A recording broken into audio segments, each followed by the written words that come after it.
This is ISP News Morning Edition. I'm Scarlett Smith here with Cliff Notes bringing you the Citizen Report. Good morning and welcome everyone. Our top story today is a story about Ursula K. L. Quinn. And basically she's saying here, title of it is Still Battling the Powers That Be. This is from Underwire.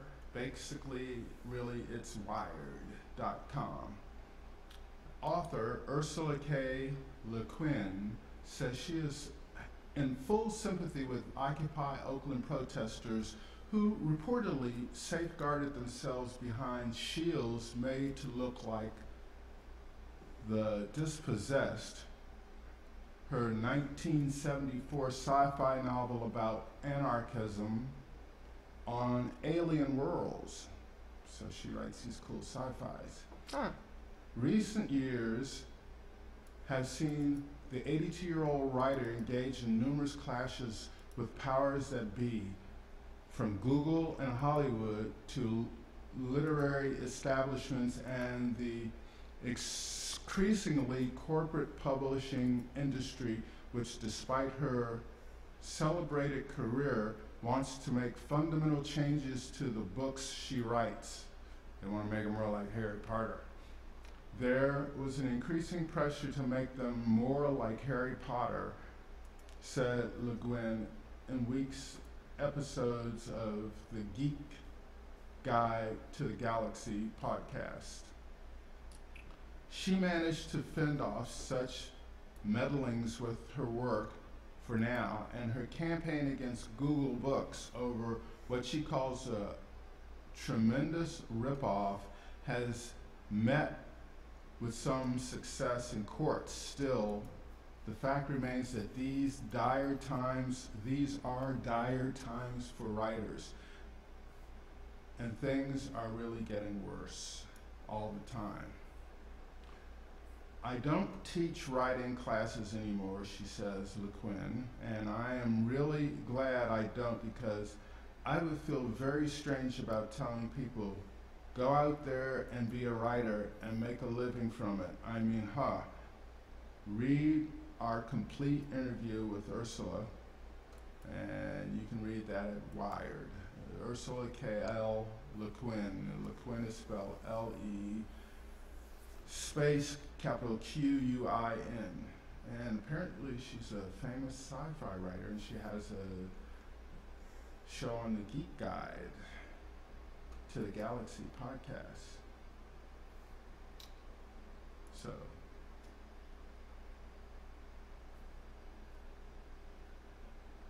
Okay, so that was an article from the Citizen Report. no, that was from Wired. That was just directly from Wired. Right. I'm Scarlett Smith here with Cliff Notes bringing you the morning news, ispnews.info. So let's take a look at the Citizen Report. That'd be a good idea, wouldn't it? On the Citizen Report this morning we have it says Newsweek owner says magazine will eventually be online only. So here's an example of print media going away and becoming online media exclusively. There's been talk of that over the few years, but this is the first major news publication or magazine to say they will do that shift. Newsweek will eventually transition to an online publication, owner said today, making the beginning of the end for the magazine's 79-year run as a print weekly. Wow. Did you know this? I'm on the BBC News, US and Canada. Okay. California police shooting prompts Anaheim arrest. Police fire soft bullets and pepper balls at a crowd after a violent breakout in Anaheim, California. That's Angel Country. Speaking of baseball. Uh-huh. Who spoke of baseball? Nobody. Okay. 24 people have been arrested during a fourth night of violence. 4 nights? Wow. I never even think about this, after a fatal weekend police shooting of 2 men in Anaheim, California. The violence mounted outside City Hall, and council members voted unanimously to investigate the incident. About 500 protesters threw rocks, broke windows, and threw a petrol bomb at police cars as 150 police fired soft bullets and pepper balls at the crowd. Order was restored around 2 a.m. Where was this again? This is in Anaheim, California. That's what I thought you said. Okay. Anaheim mayor's name is Tom Tate, or Tat, T-A-I-T. Anaheim Mayor Tom Tate has called for a state of federal investigation, and the FBI says it would review one of the shootings to see if the civil rights investigation should be launched. Anaheim Police Department is just way out of control, protesters David Savala, 25, told a newspaper on Tuesday evening.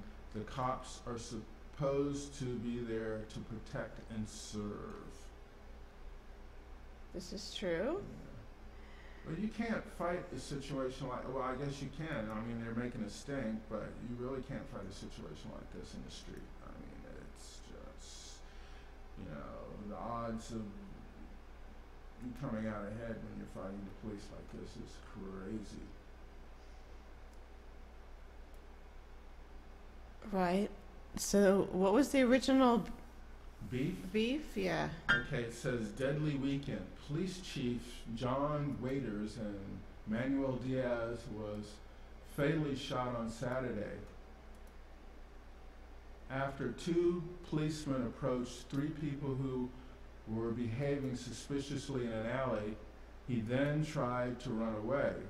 Mr. Welter did not say what led to the police to shoot Diaz.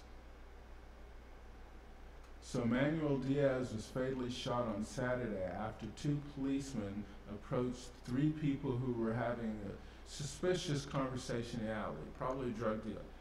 But the police chief says the man did not obey orders to stop and threw something that the police believe contained heroin into the roof of a nearby building. Kerry Corden, president of the Anaheim Police Association, said, feeling that Diaz was drawing a weapon, the officers opened fire on Diaz to stop the threat. And the Los Angeles Times reported Diaz was shot in the leg and the back of the head. How did that happen? Court papers are reportedly saying his family filed a lawsuit against the police department on Tuesday seeking a $50 million, they changed it to 32 pounds in damages, since this is a BBC paper. The second shooting took place on Sunday when police saw a suspect gang member in a stolen car. After a short chase, 3 people jumped out of the sports utility vehicle and ran. Joe Matthews Acevedo, 21, fired at the police, who then shot him dead. Okay. Neither one of these things sound like there was a situation where the police were really fucking up. If somebody shoots at you and you're a cop and you got a gun, you got to expect them to shoot back. It says Joe Matthews, well, of course they'd say you fired, but if indeed the report is true here, that Joe Matthews, 21-year-old, had a gun and fired him. Of course, this is all just newspaper specs for this point.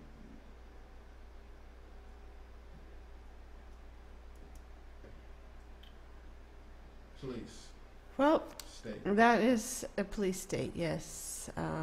We've seen lots of examples of people who are handcuffed and and Can't we all just get along? and been shot in the back. So here's an interesting story from Mail Online in the Citizen Report. Father of boy, 11 years old, who flew to Rome alone, says son doesn't own a passport, has never been abroad before.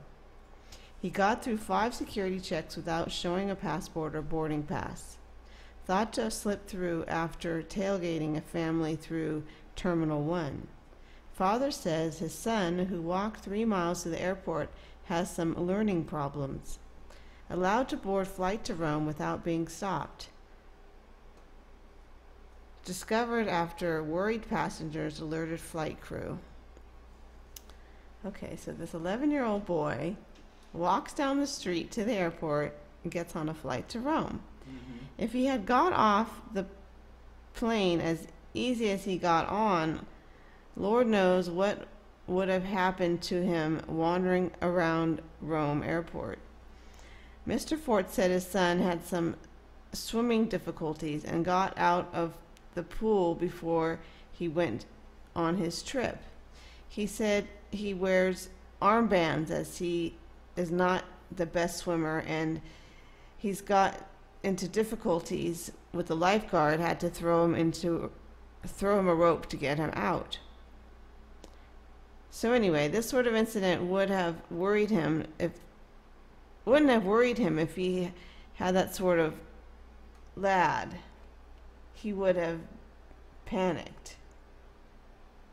What? That sort of incident would have worried him. He is not that sort of lad. He would have panicked. Okay. So let me understand this correctly. What you're telling me happened is that this kid managed to get through the security systems and on a plane Correct. He went before they realized he wasn't supposed to be there. Right. He went through 5 security checks, had no passport, no boarding pass, no nothing. He didn't buy a ticket. He walked from his house down the street to the airport and got on a plane to Rome.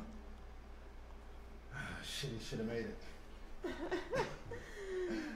I would have tried that when I was a kid. Italy. This is crazy. That's cool. I'm impressed.